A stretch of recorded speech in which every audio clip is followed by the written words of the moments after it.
Okay, hello and welcome. How are you doing? Are you okay?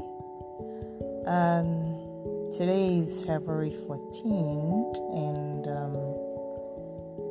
some have something to look forward to, others don't.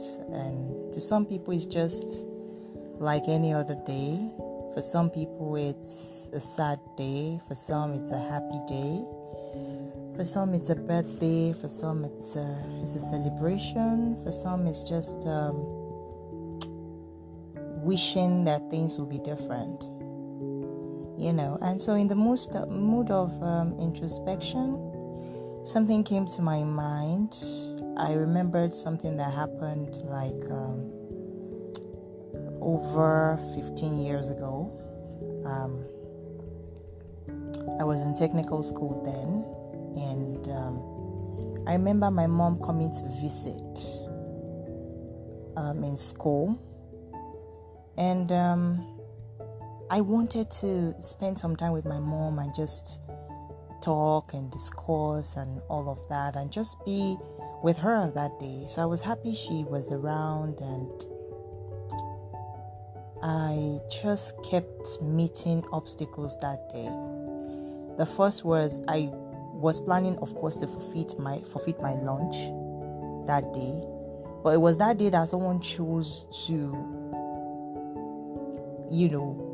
collect my food card, and I was not comfortable giving someone my food card. I just didn't feel like giving out my food card that day because he had my details, and I could get into trouble for that because it would look like I was deceiving the school authorities, because if your name is on it, your picture is on it, and someone else is presenting that card, it might get serious.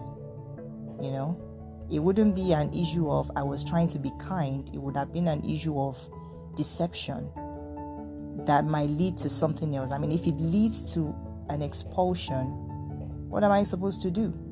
And that's on one side. On the other side, I wasn't comfortable giving someone my personal details, because like when you give someone your identity to use, there are some spiritual connotations to that. And if the person you have given that your identity to borrow, if that person has an unclean spirit or has evil intention, because the truth is, people with evil intent will use your own good intention against you. That's just the truth.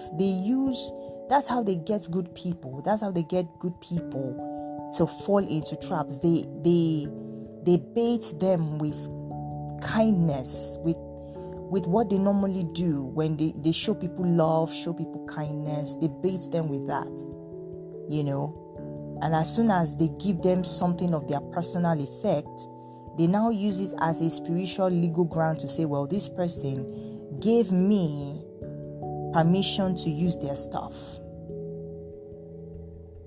So you could find yourself in a situation where you are just falling short in some areas because of a moment of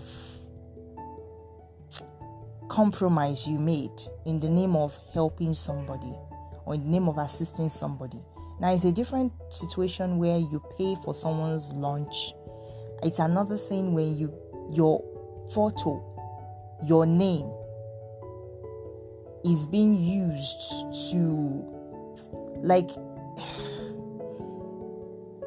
there's some illegality to it, and it can be used as a legal ground for a lot of things. So I just didn't feel like doing that. So I had to eat.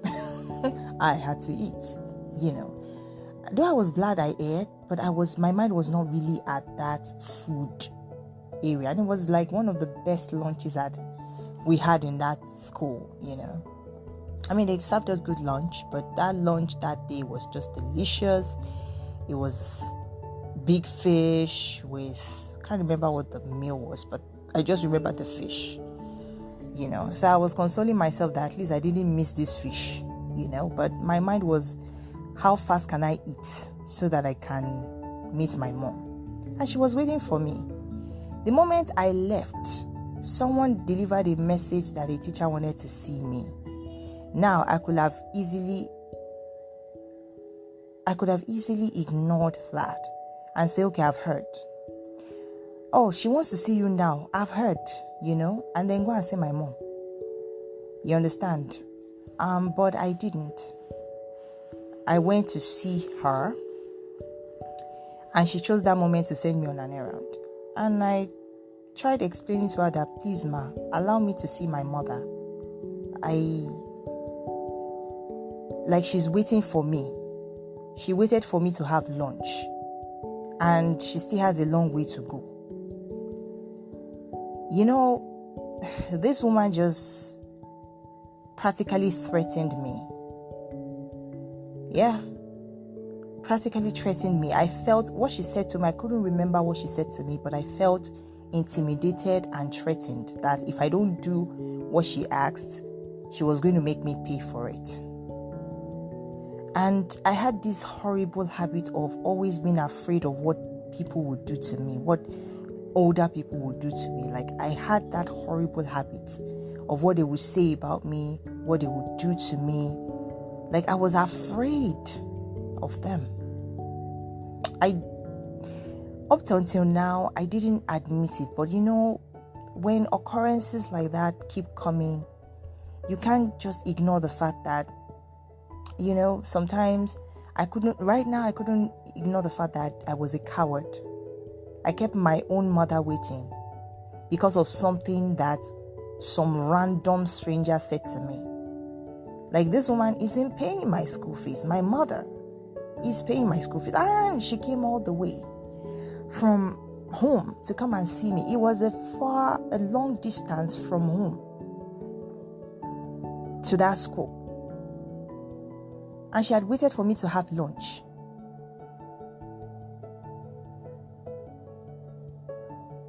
And you came with your own thing.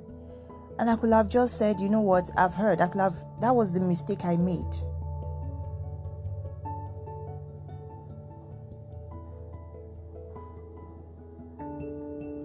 That was the mistake I made.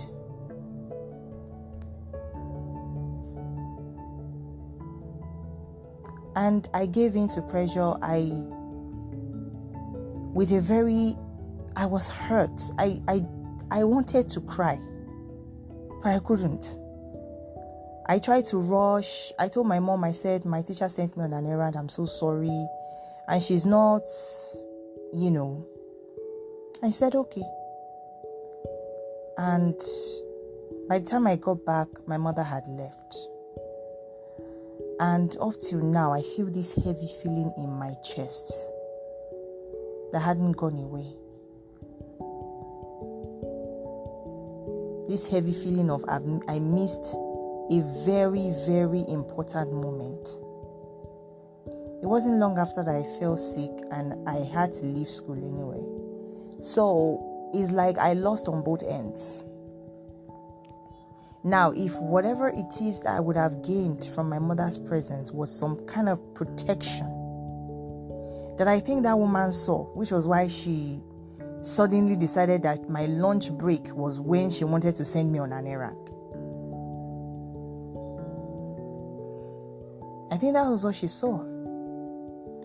And she knew that I was a coward, obviously, or she just decided to try.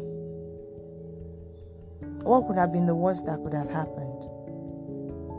So I said, I've heard, and I leave. I go and see my mom.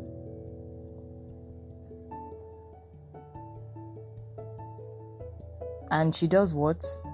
Report me to the school authorities.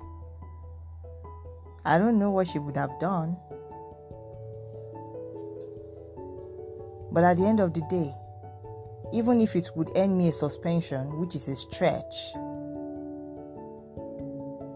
at least I will have gotten whatever anointing and impartation my mother brought for me that day, because I felt that what she brought for me that day was not just